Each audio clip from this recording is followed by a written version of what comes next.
It is when totally surrendered people, when we, as totally surrendered people, that God has the freedom to accomplish his work and his desires through us. And it's vital that we always remember that it is God himself who is doing that work. It's he who brings forth the results, not us. W.L. Moody wrote, it wasn't David of the sling, but it was the God of David.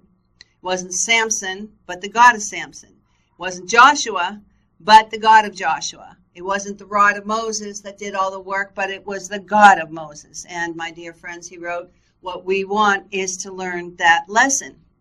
If we are lifted up and say we have got such great meetings and such crowds are coming, and get to thinking about crowds and about the people and get our minds off from God and are not constantly in communion with him, lifting our hearts in prayer, he writes, this work will be a stupendous failure. You have got nothing to be proud of. If you ever used it all, bear in mind that it is God speaking in you and not yourself. We do not say that gas pipes give the light, he wrote. It only conveys it. If we have any light in us, it is Christ's light. So let us be careful that we do not fall into that sin of being proud and lifted up. He wrote, we want the great, the mighty, but God takes the foolish things, the despised things, the things which are not. What for? That no flesh may glory in his sight.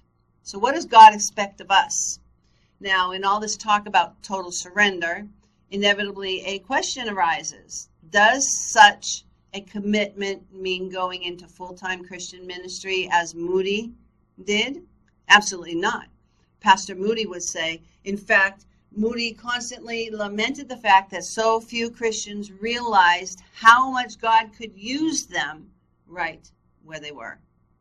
Yielding ourselves totally to God doesn't mean becoming a full-time minister or missionary, but rather giving our whole heart and the best of our abilities to whatever opportunities we have for serving him. Ministry doesn't need to be an office. It's a lifestyle devoted to attracting the lost to Christ and encouraging other believers in the faith. Every Christian, he says, ought to be a worker. He need not be a preacher. He need not be an evangelist to be useful. He may be useful in business. So let's see what power a Christian employer has if he likes. He writes, how he could labor with his employees in his business relations. Often a man can be far more useful, he says, in business sphere than he could in another. Moody writes, a false impression has got hold of many of God's people. They have got the idea that only a few can talk about God's affairs.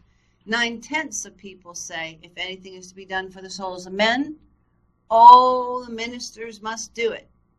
It doesn't enter into the hearts of the people that they have any part in the matter, and anyone can do this work. According to Moody, every single believer has a place in the Lord's service. Every person has his or her unique niche, his or her unique role. It was this conviction that led Moody to encourage all Christians, even children, towards serving in whatever capacity they could.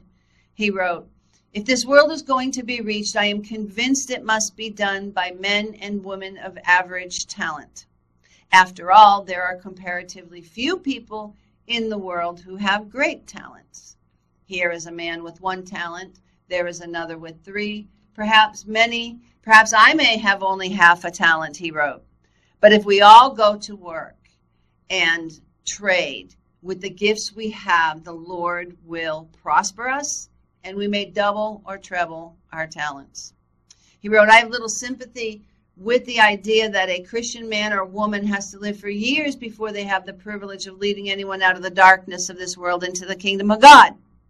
I do not believe either that all God's work is going to be done by ministers and other officers in the church. He writes, this lost world will never be reached and brought back to loyalty to God until the children of God wake up to the fact that they have a mission in this world. I'm going to read that again. This lost world, Pastor Moody writes, will never be reached and brought back to loyalty to God until the children of God wake up to the fact that they have a mission in this world. Let's think about that for a second. If we are true Christians, he wrote, we should all be missionaries. God has a niche for every one of his children. Happy the man or woman who has found his or her place.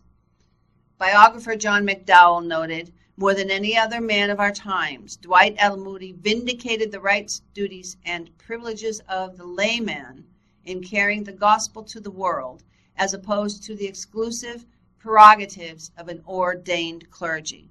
Mr. Moody believed that every Christian was foreordained to service.